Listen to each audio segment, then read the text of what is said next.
Ó, joga dura, que essa aí é boa também. Essa aí também tem a ver com física, viu? O efeito Tyndall é um efeito óptico de turbidez provocada pelas partículas de uma dispersão coloidal. Foi observado pela primeira vez por Michael Faraday em 1857 e, posteriormente, investigado pelo físico inglês John Tyndall. Esse efeito é o que torna possível, por exemplo, observar as partículas de poeira suspensas no ar, por meio de uma resta de luz. Observar gotículas de água que formam a neblina por meio do farol do carro ou, ainda, observar o feixe luminoso de uma lanterna por meio de um recipiente contendo gelatina. Ao passar por um meio contendo partículas dispersas, um feixe de luz sofre o efeito Tyndall devido. Muito bem, amigão. Essa aí é mais direta, né? Já vem a pergunta aí, ó. O que é esse efeito Tyndall? Alguém se arriscou a marcar algum ou marcou com certeza, antes da gente falar alguma coisa? Eu já tinha feito, seu Lu, essa aí. Já tinha feito? Marcou que letra? Letra E mesmo. Letra E mesmo, né? Essa aí foi de boa, né, Daniel? Você gostou também? Eu gostei. É legal, pô. Agora sim, né? Tyndall, na verdade, eu gosto muito desse efeito. É um efeito bacana. É algo desse tipo assim, ó. É bom você fazer experimento no laboratório com essas coisas. Você apaga as luzes e aí você coloca, assim, água pura. Geralmente você tem água pura.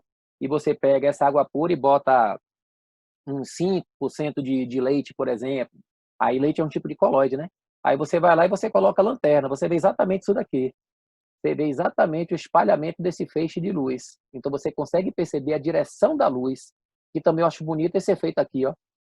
Quando você está em casa, assim, às vezes, tal, não sei o quê, que a casa, tudo tem poeira pra caramba. Isso aí, na verdade, a gente até sabe que a gente limpa a casa, o cara limpa, pô, faz aquela faxina, assim, está um brinco, é o que todo mundo diz. Quando chega no outro dia, ó a miséria da poeira, veio de onde essa peste dessa poeira? Aí o cara fica doido. Mas é justamente daí, ela está o tempo todo com a gente, o tempo todo com a gente. E é justamente esse espalhamento. Agora você vê que ele dá várias opções, né?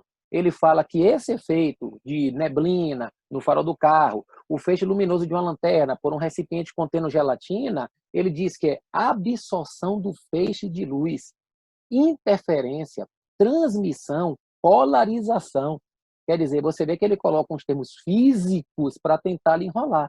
Quando, na verdade, esse efeito nada mais é do que você perceber exatamente a direção da luz, por onde é que ela vai, por onde ela se espalha. Nada mais é do que um efeito óptico de espalhamento ou dispersão da luz provocado por partículas de um coloide. Isso só acontece com coloides, só acontece com coloides e mais ninguém. Qualquer outro tipo de composto que você coloque, isso não vai acontecer. Por isso que é interessante, por isso que é bacana. As figuras A e B mostram o tecido vegetal observado sob microscópio, evidenciando o fenômeno de plasmose de uma célula vegetal, quando é em contato com o meio externo de diferente concentração. Considerando que as figuras A e B mostram duas situações de um mesmo experimento, pode-se afirmar que as células da figura... Aí, obrigado, Camille. Aí, meus amigos, ó, você vê que não tem pergunta. Por que não tem pergunta? Porque ele fala, considerando as figuras A e B, mostra duas situações de um mesmo experimento. Pode-se afirmar que é as células da figura. Bom, eu não sei o que ele está perguntando. Aí, para saber, você vai ter que ler alguma resposta. Aí ele fala assim, da figura A, estou em contato com o meio externo mais concentrado, sofrendo aumento de volume. Então, na verdade, o que ele quer saber é onde essas células elas são colocadas. Aí vocês percebem. Onde é que está a diferença? Dá para ver alguma diferença de A para B aí, amigo? Vocês conseguem perceber alguma diferença ou não? Diga aí.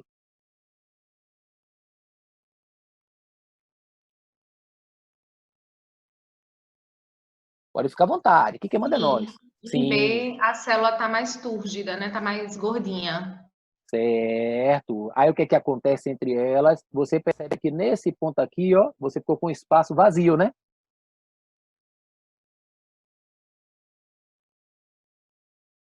Aí você... Sim. Pronto. Aí você percebe que aqui também está vazio, né? Uhum. Você está percebendo, então, que ela está ficando cheia. Coçando um pouco, né? Hã? Coçando bastante. Ah, professor, isso aí é o espaço vazio. Meu Deus, agora que eu estou percebendo. Aí, é porque a sua figura é bonita, mas a nossa não é, não. Aí a parede celular e a célula dentro tá murcha, não é isso? Exato. Pensei que fosse o contrário, ó. Pelo meu desenho é o contrário. Tá vendo? Aí, justamente, essa aí é a ideia. E a ideia da prova é justamente essa. Você vê que a questão, você tem todo o conhecimento, mas a Então diminui o habilidade. volume, no caso. Diminui o Exato. volume na B. Justamente, justamente. Você vê Poxa, que. fez foi diminuir o volume, pois aqui na minha eu achei que tivesse aumentado pela figura que tá aqui. Pronto, é justamente isso que você está dizendo, Catarina. E se o cara perceber como você tem um conhecimento, tem que juntar com a habilidade que também tem. Então, qualquer situação que o cara lhe der, você vai saber interpretar. Porque se para você pareceu que estava de um jeito, você interpretou do jeito correto. Então, quando você olha de novo e você percebe com a figura que para você fica mais legível, você já interpreta da maneira que é certa também. Então, quer dizer, tem essa habilidade para a pessoa, sacou? Que é justamente isso que a gente quer. Aí já vai na manha. Aí você vê que ela diminui o volume, como aí vocês já perceberam, diminui. Se ela diminui o volume, é porque ela perde água, que é justamente o efeito da chamada plasmólise, que você estuda lá na biologia com mais profundidade.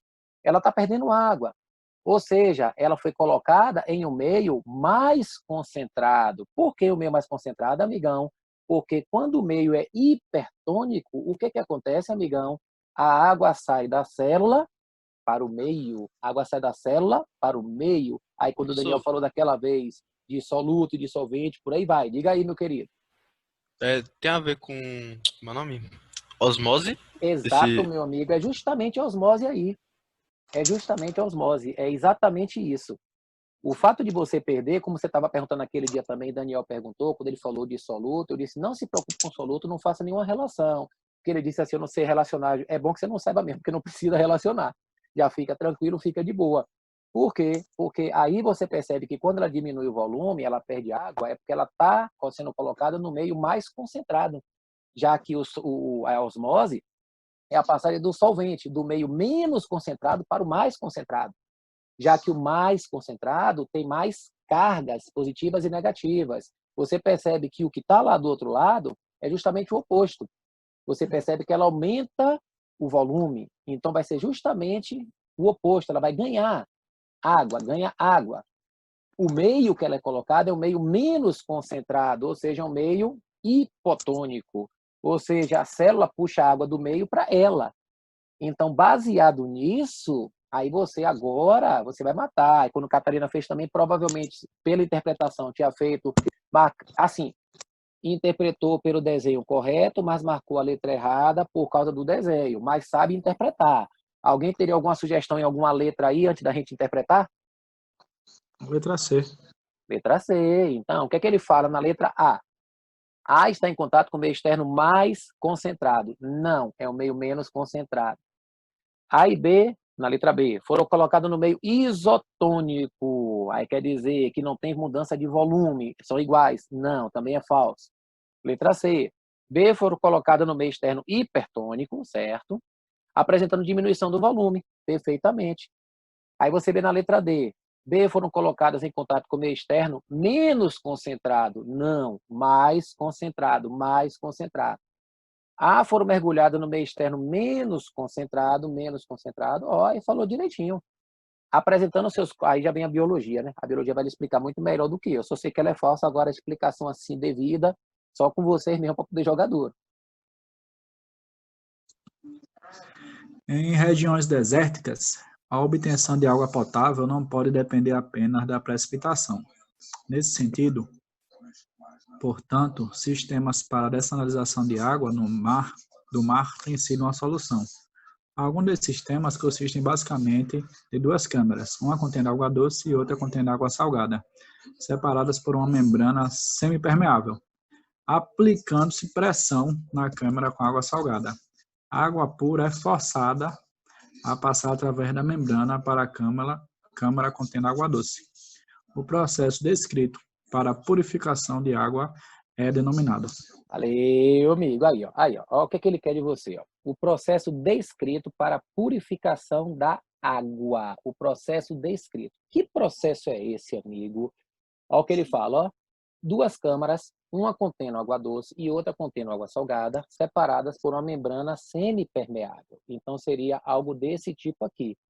Você vai ter duas câmaras e no meio você vai ter uma membrana semipermeável. Uma delas vai ter água salgada e a outra vai ter água doce. Eu botei a quantidade assim, mas isso pouco importa. Mas botei para ficar assim, vamos dizer, mais próximo do normal. Mas se você botasse a mesma quantidade ou diferente, não teria nenhum problema. Aí o que acontece? Ele fala que você vai aplicar uma pressão na câmara com água salgada. Então aqui você vai colocar alguma coisa que exerça uma determinada pressão. Então você vai pressionar. Quando você pressiona, o que acontece, amigão? Acontece exatamente isso daqui, ó. Você força a passagem de água pura, entre aspas, e do outro lado, ela fica a água bem mais concentrada, com bastante sal. O que foi que você fez? Bom, se eu colocasse aí, Filipão, de novo o que você perguntou, que agora dá para fazer uma associação bacana. Imagine que aqui você tem água salgada e aqui você tem água pura, sem fazer nada, nenhuma pressão. Naturalmente, quem seria o meio hipertônico? Quem seria o meio hipertônico? Água salgada ou água pura? Água salgada, não? Perfeitamente. Água salgada seria o meio hipertônico. Então, o que iria acontecer? Naturalmente, ela ia puxar a água pura para o lado dela. Ela ia puxar água pura para o lado dela. Ou seja, a água pura ia começar a perder o volume, ia começar a diminuir o volume. Tá percebendo? Entendi, agora entendi. Pronto, perfeito, meu querido. Só que agora, o que foi que você fez? Você pegou água salgada e exerceu uma pressão nela. Você forçou a água salgada a passar pela membrana, porque naturalmente ela não faz isso. Você teve que forçar, exercer uma pressão. O processo natural é chamado de osmose. Mas quando você força, que nome você daria a isso, amigo? Osmose reversa. E lhe digo mais, exatamente isso. E lhe digo mais, viu? Esse processo aqui é muito utilizado em muitos países para você conseguir obter a água pura a partir da água do mar. Repara o que os caras fazem. Eu pego uma água do mar e forçam. Só que tem países que faz isso, que tem população bem menor, então a quantidade de água é muito menor do que a nossa, e que o custo é baixo. O custo é baixo. Só que aqui o pessoal alega que é Pusca, não sei o quê, não sei o quê, não sei o que lá. Então, como você está lidando com político, você não sabe se estão falando a verdade ou não. Eu parto do princípio que não é verdade. Mas, como o vestibular ele não entra nesse mérito da questão, então eu nem procuro me aprofundar para poder saber da real situação. O que nós temos que saber é o seguinte: dá para tirar o sal da água? Dá, através de um processo chamado de osmose reversa. Uma vez que, quando eu forçar a água do mar em um local onde tem uma membrana semipermeável para um ponto qualquer, que no caso é com água doce, para obter água pura, eu posso fazer isso mecanicamente, exercendo uma pressão. Por isso que chama de osmose reversa. Aí você vê que na letra... Pois não. Quando estava vendo, como é o nome? Propriedades coligativas, aí eu vi um negócio que, tipo, alguma coisa tem que ser maior que outra. Não sei se é energia mecânica ou se é pressão osmótica, eu não me lembro. Não, justamente a pressão osmótica, que quando você fala de meio hipertônico, em outras palavras, é que tem maior pressão osmótica. Só que a gente não usa muito esse termo, a gente usa mais o termo hipertônico, sacou? Entendi. Aí pronto. Agora veja, amiga, o que ele fala, filtração. Absurdo dizer que aqui é uma filtração, até porque filtração você teria que separar sólido de um líquido ou sólido do gás. A dissorção, você vê que a gente já falou várias vezes, que é aquele processo de envolvimento de uma molécula que tem em relação às outras. Já fizemos umas 2 ou 3 questões que ele usa esse termo. Destilação é com aquecimento, e aqui não tem aquecimento, absurdo. E troca iônica seria você fazer uma reação onde você troca íons, e aí não tem nada disso. É simplesmente uma osmose ao contrário, ou seja, uma osmose reversa.